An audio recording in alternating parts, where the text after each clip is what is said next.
Hello friends, my name is Vijay, and in last video we have seen input type attribute and its possible values. So here we have a list of other form controls. So in today's video you will learn about some of these form controls like labels, select, data list, text area and button. So let's see in code. So start with the label, but before that let's see the definition of label. Here we have the description about the label. It defines a label text for an input element. Means the text inside this label element describe about the other input field. Here I have taken a checkbox with the label. So here our label text is defined for this input type checkbox. So let's see in browser. Here you can see our label text and this is the input type checkbox. So here this label text is defined for this checkbox. So you will define the label form control with another input element. You can also define with the some other form controls like text area, select and data list. So main purpose of this label is describe the another form control, which could be input or any other form control. So let's see next one. Next one we have, it's a select. So what select does? It defines a drop down list to choose one or multiple values. So here we have a code for select list. So let's uncomment this code and take this code inside the form.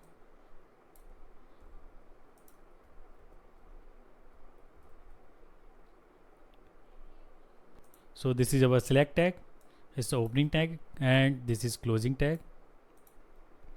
So first let's see into the browser.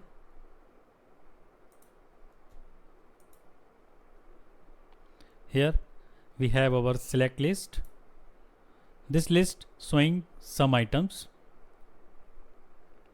1, 2, 3, 4 and the 5 first one. Let's see into the code. Here I also have taken label for this select list. So this text can describe this select list, what user has to do with this select list. So it's telling about choose any country. So user can understand easily what he has to do with this select list. So he has to select any one country from this list like this.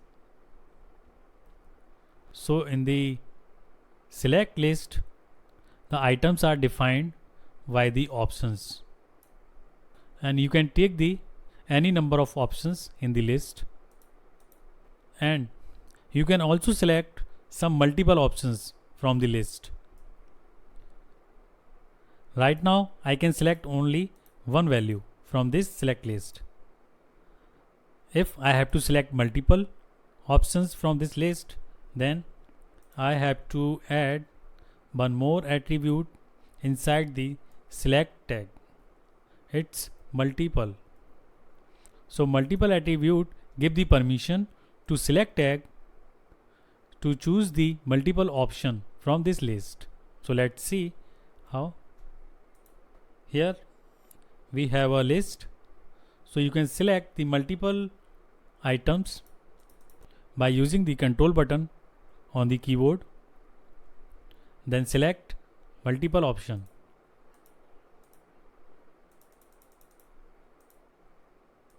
Like this. So you can also increase the height of this select box, so you can see more items at a time. So this is the purpose of select list, where you can choose or select single or multiple items from the list. So let's see. The next form control is data list. Data list is also provide the option to select like a select list. It provides a list of predefined options to the users to select data. So let's see in code. Here we have our data list. First uncomment this code and take this code inside the form.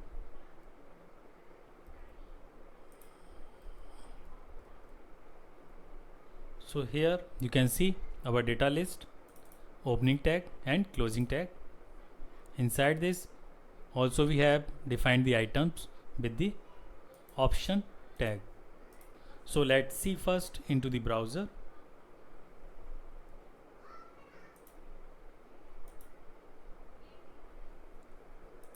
So data list has one condition, that data list tag should be used with an input element that contains a list attribute.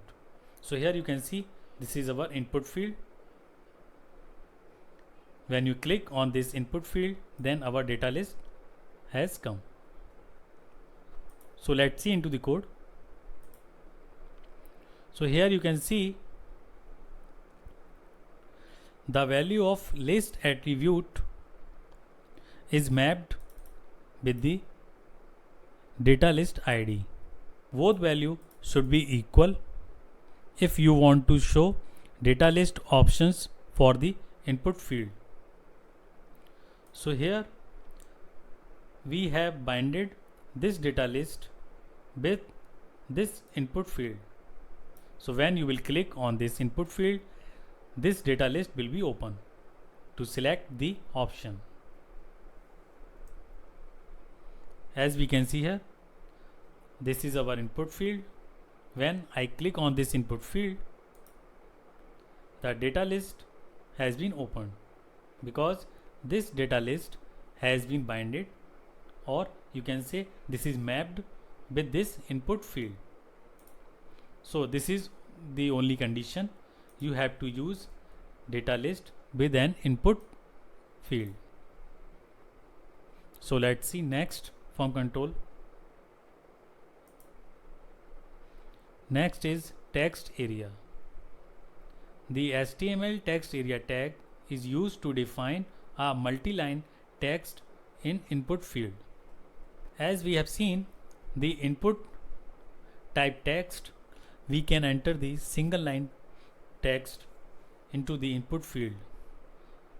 If we want to enter multi-line text, then we have the option is the text area. So here we have code. So let's uncomment this code first and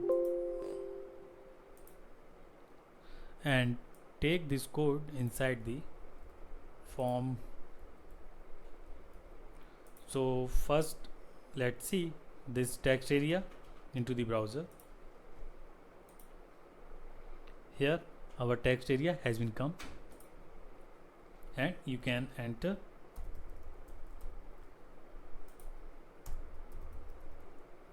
the multiple lines. This type text area you have seen many times some blogging sites and any site which has option to give the comments like Facebook, YouTube or any other site. So let's see in code. The text area is defined by the text area tag, is the opening tag and closing tag. So for the width and height of the text area, we give the row and column. So here I have given the 5 rows and 30 columns. So what is the meaning of these rows and columns? So here you can see row I have given the 5. You can enter the text into the 5 lines. So these are the rows. I have defined the 5, so I can enter the 5. For the columns, 30. So what is the meaning of 30?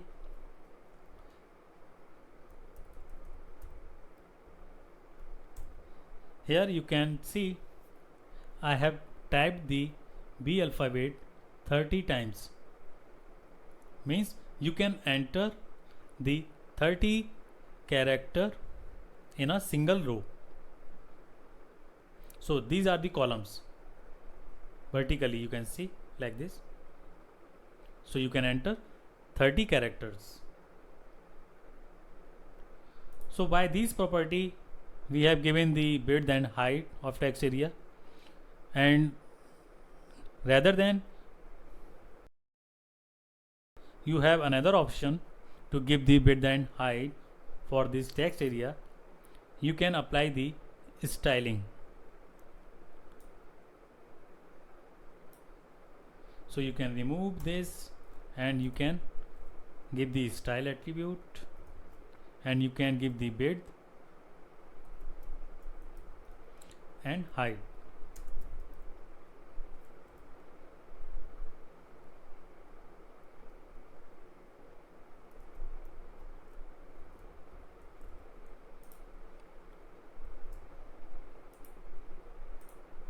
But styling should be applied when you don't desire the number of rows and the number of characters in a row.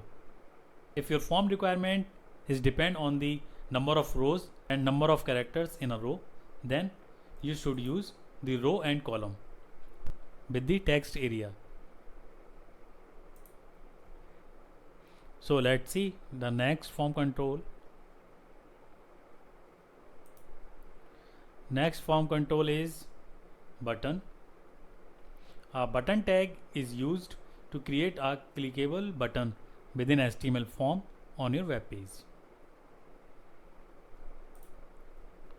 So here we have a code. Uncomment this code and take this code inside the form. And first let's see on the browser. Here we have button with the text. So you can put the content like text or image within the button tag. You should always specify the type attribute for a button tag, because different browsers has different default type for the button element. HTML button tag can be used inside and outside the form. If you are using inside the form, it works as a submit button. You can also use it as a reset button into your form. If you are using outside the form, you can call any JavaScript function on it. So how can we use as a reset or submit? We can define here. Suppose I give the reset type and change the text, and let's see on the browser. Here I am changing the values of these form controls like checkbox, and I'm selecting value, and I'm choosing some data list item and giving some text here. If I click on this reset form, then all these form controls will be reset and all these values filled has been removed. So let's see. Here you can see checkbox has been unchecked and the value is selected, unselected, and the data list item is also gone and text is also gone from here. Same as you can also use the button as a submit button. Just you have to give the type submit here.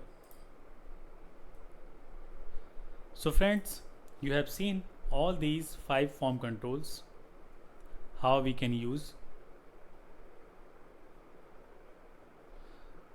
So in next video we will see some other form controls. So see you in next video.